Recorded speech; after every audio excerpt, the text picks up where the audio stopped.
AP పోలీసుల గాలింపు నేపథ్యంలో వివాదాస్పద దర్శకుడు రామ్ గోపాల్ వర్మ ఓ వీడియోను విడుదల చేశారు. కేసులకు తానేమీ భయపడటం లేదని తెలిపారు. తాను పోస్టులు పెట్టిన వారికి కాకుండా సంబంధం లేని వారి మనోభావాలు దెబ్బతింటే ఈ కేసులు, శిక్షలు ఎలా వర్తిస్తాయని ప్రశ్నించారు. ప్రస్తుతం ఓ మూవీ షూటింగ్లో ఉన్నానని, నిర్మాతకు నష్టం వస్తుందని విచారణకు రాకపోతున్నట్లు తెలిపారు. సార్వత్రిక ఎన్నికలకు ముందు వ్యూహం, సినిమా ప్రమోషన్ సమయంలో తెదేపా అధినేత చంద్రబాబు, జనసేన అధ్యక్షుడు పవన్ కళ్యాణ్ వ్యక్తిత్వాలను కించపరిచేలా సామాజిక మాధ్యమం వేదికగా రామ్ గోపాల్ వర్మ పోస్టులు పెట్టారంటూ ప్రకాశం జిల్లా మద్దిపాడు మండల తెదేపా ప్రధాన కార్యదర్శి రామలింగయ్య పోలీసులకు ఫిర్యాదు చేశారు. దాని ఆధారంగా పోలీసులు వర్మపై కేసు నమోదు చేశారు. విచారణకు హాజరు కాకపోవడంతో అరెస్ట్ చేసేందుకు యత్నిస్తున్నారు. హైదరాబాద్లోని ఆయన నివాసం వద్దకు ఇటీవల వెళ్లారు. ఈ నేపథ్యంలో వర్మ వీడియో విడుదల చేశారు. ఎక్స్ట్రీమ్లీ సారీ టు డిసప్పాయింట్ అంటే ఇప్పుడు ఉనికిపోతున్నాను, మంచం కింద కూర్చొని ఏడుస్తున్నాను అని అందరూ what ever the media speculating, వాళ్ళందరికీ చిన్న డిసప్పాయింట్మెంట్గా ఉండొచ్చు వీడియో.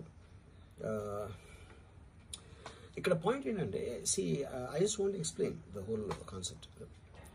ఇప్పుడు నేను ఆల్మోస్ట్ ఒక 1 year బ్యాక్ ఏదో ట్వీట్స్ పెట్టాను అనే ఎలిగేషన్. ఆ ట్వీట్స్ ఎవరో మనోభావాలు దెబ్బతిన్నాయి. ఇక్కడ విచిత్రం ఏంటంటే 1 year బ్యాక్ పెట్టిన ట్వీట్స్ 4 డిఫరెంట్ ప్లేసెస్లో, 4 డిఫరెంట్ జ్యూరిస్డిక్షన్స్లో నలుగురికి ఒకే 3-4 రోజుల వ్యవధిలో వాళ్ళ మనోభావాలు దెబ్బతిన్నాయి. వాళ్ళు ఆ పరంగా కంప్లైంట్ ఇవ్వడం, కేసులు పెట్టడం జరిగింది.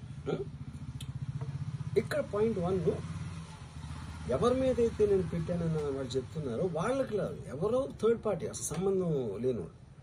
సో ఆ కాంటెక్స్ట్లో అసలు ఈ కేసు ఎలాగా, ఈ సెక్షన్స్ ఎలా వర్తిస్తాయి అనేది అప్పుడు ఆబ్వియస్గా నాకు వచ్చే అనుమానం కానీ, నాకు కానీ నా మనుషులు కానీ, ఇది ఒక పర్సిక్యూషన్ చేయటానికి ఒక పద్ధతి ప్రకారం ఉన్న అలౌబుల్ లాస్ని వాడుతున్నారా, లేకపోతే ఇప్పుడు వరల్డ్ ఓవర్ ఒక ఫినామినా ఏం జరుగుతుందంటే, పొలిటికల్ పార్టీస్ వాళ్ళు they are weaponising the systems of the police. అది అమెరికాలో జరుగుతుంది, యూరోప్లో జరుగుతుంది, ఇక్కడ కూడా జరుగుతుంది.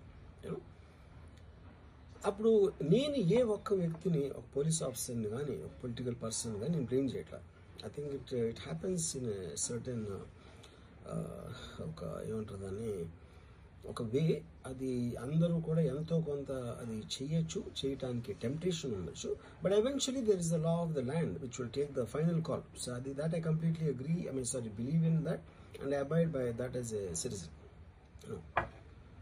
సో ఇప్పుడు ఇక్కడ జరిగింది ఏంటి, నాకు ఒక నోటీస్ వచ్చింది, నేను ఒక రిప్లై ఇచ్చాను, ఫలానా చోట ఫలానా తారీఖు నేను వస్తాను. అప్పటికి నాకు